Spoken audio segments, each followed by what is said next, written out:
Un trigger, 2 triggers, 3 triggers, et 4 triggers, et 5 triggers.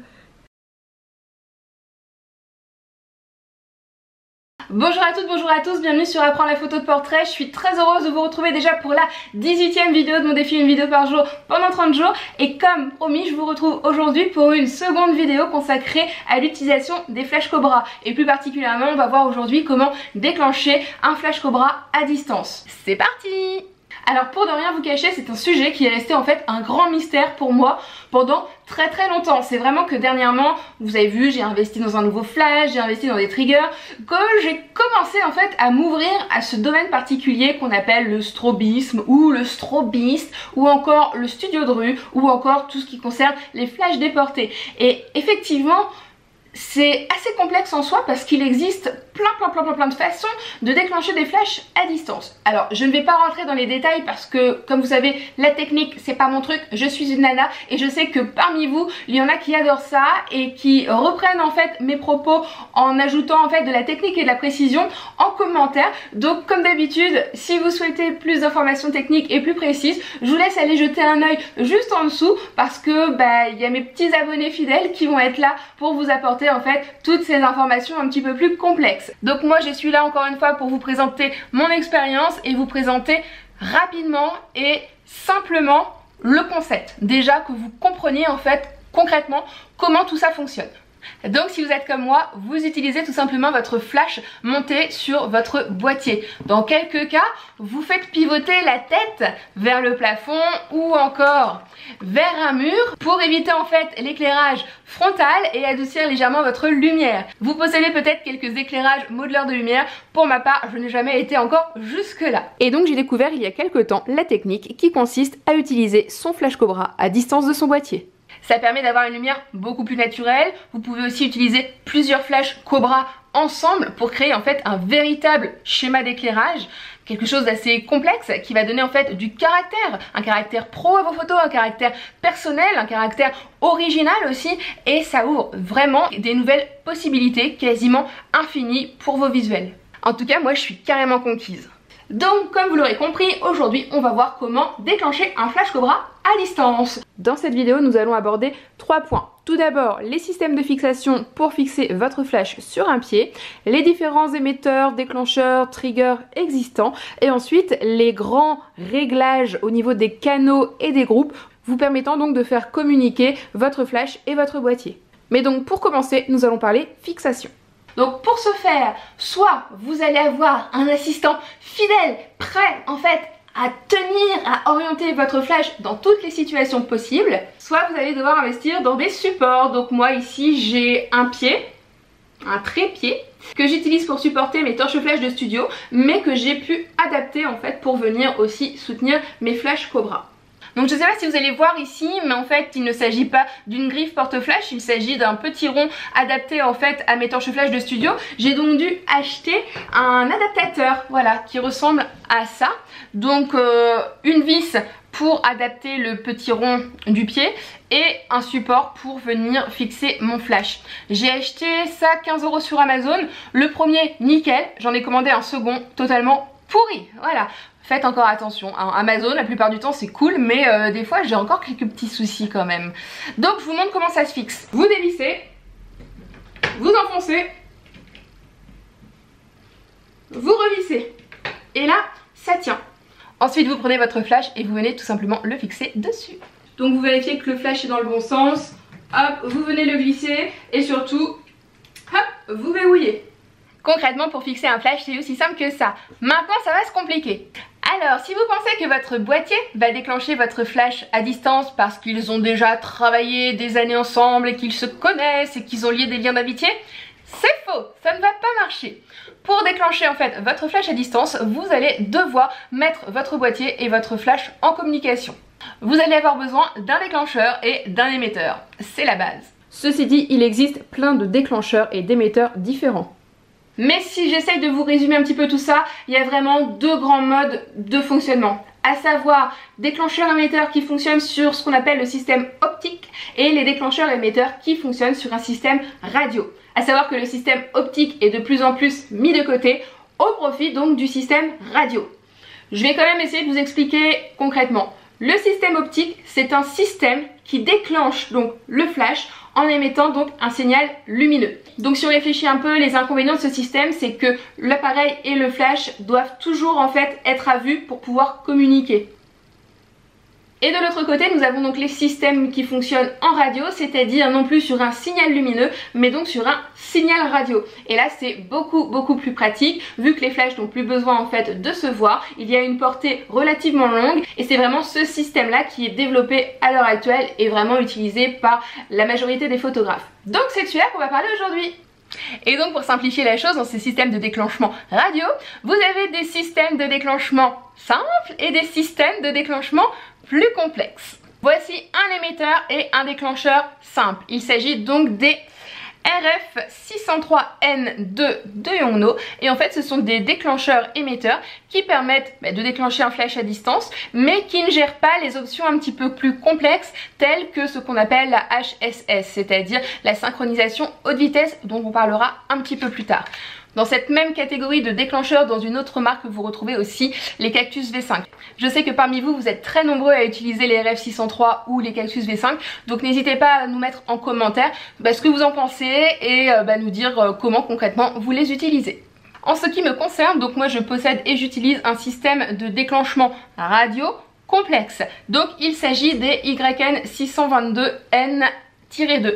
De toute façon, je vous mettrai en barre d'infos tous les accessoires de déclenchement que je vous cite. Et d'ailleurs, j'ai aussi écrit un article en collaboration avec Laurent Leger sur mon blog, et je vous mettrai également le lien de tout ça en barre d'infos. Ça vous donnera l'occasion d'aller y faire un petit tour, d'avoir une version écrite peut-être plus posée de tout ce que je suis en train de vous dire, et puis d'avoir des articles de référence, parce que pour s'y retrouver, bon moi je vous parle encore une fois pour Nikon, mais si vous possédez une marque annexe, des fois c'est beaucoup plus compliqué de s'y retrouver. Donc en vous référant à l'article, vous aurez des articles de référence pour votre matériel.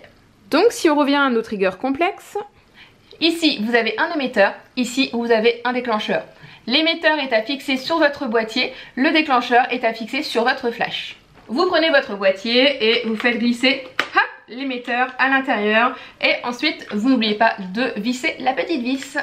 Au niveau du déclencheur, vous allez devoir venir le fixer entre le support du flash et le flash, c'est-à-dire que concrètement vous allez devoir retirer votre flash, hop, venir installer le déclencheur à la place, voilà, et venir fixer votre flash par-dessus. Voilà, l'émetteur et le déclencheur, que l'on appelle aussi les triggers, sont maintenant fixés. Donc maintenant on va faire un premier test pour voir si notre boîtier communique bien avec notre flash. Donc il faut allumer le boîtier, allumer l'émetteur, allumer le déclencheur, allumer le flash. Ensuite il faut vérifier que l'émetteur et le récepteur soient sur le même canal. Vous allez me dire, ça y est, on est déjà perdu, c'est quoi le même canal? Concrètement, il faut que le boîtier et l'émetteur soient sur la même longueur d'onde. Je vous fais une petite métaphore, c'est comme si l'émetteur parlait le français et que le récepteur en fait ne comprenne que le russe. Si l'émetteur lui dit en français déclenche, le récepteur en russe ne va pas comprendre. Donc vous devrez mettre votre émetteur et votre déclencheur soit en français soit en russe pour qu'ils communiquent l'un avec l'autre. En gros, vous devrez tout simplement les mettre sur le même canal. Autrement dit, sur les triggers, ils ont des numéros, soit canal 1, canal 2 ou canal 3. Donc, vérifiez bien que votre émetteur et que votre récepteur soient sur le même canal. Donc là, je me suis pas pris la tête, j'ai choisi le canal 1. Donc, canal 1 émetteur, canal 1 récepteur. Est-ce que vous avez compris la subtilité du canal? Maintenant, on va parler des groupes. Vous allez voir, c'est différent, mais c'est tout aussi important. Ensuite, une deuxième donnée auquel vous devrez accorder de l'importance, c'est les groupes. Parce qu'en fait, l'intérêt de ce genre de matériel, c'est que vous pourrez utiliser plusieurs flashs et déclencher plusieurs flashs avec le même émetteur. Je pourrais très bien avoir ici 3 ou 4 flashs à déclencher avec des réglages différents. Donc pour réaliser ça, je vais devoir en fait attribuer des groupes à chacun des flashs. Donc par exemple, dans le groupe A, il pourrait y avoir le premier flash. Dans le groupe B, il pourrait peut-être avoir les flashs 2 et 3. Et dans le groupe C, le flash 4. Ou une autre configuration. Et donc à partir de l'émetteur, je peux très bien dire que le groupe A se déclenche en TTL, c'est-à-dire en mesure automatique, que le groupe B se déclenche en manuel mais à une valeur, je sais pas, de 1/64 de la puissance, etc. etc. Donc si je possède un seul flash, il faut que je vérifie que si je dis au groupe A ici de déclencher à telle ou telle valeur, que l'émetteur du flash soit aussi réglé donc sur le groupe A. Donc c'est ce que je vais vérifier tout de suite. Donc là je vais mettre groupe A TTL, je vérifie ici que mon récepteur soit aussi dans le groupe A et logiquement, si je ne dis pas de bêtises, si j'appuie sur le bouton test, tout devrait parfaitement fonctionner. On y va, test. Et voilà, je ne sais pas si vous avez vu, mais le flash s'est déclenché. Alors, pour complexifier un petit peu la chose, je vais ajouter un second flash. Donc qui dit second flash dit second déclencheur, que je vais venir fixer également, hop, sous mon flash. Donc je le mets sur on, je vérifie que le flash parle également le français.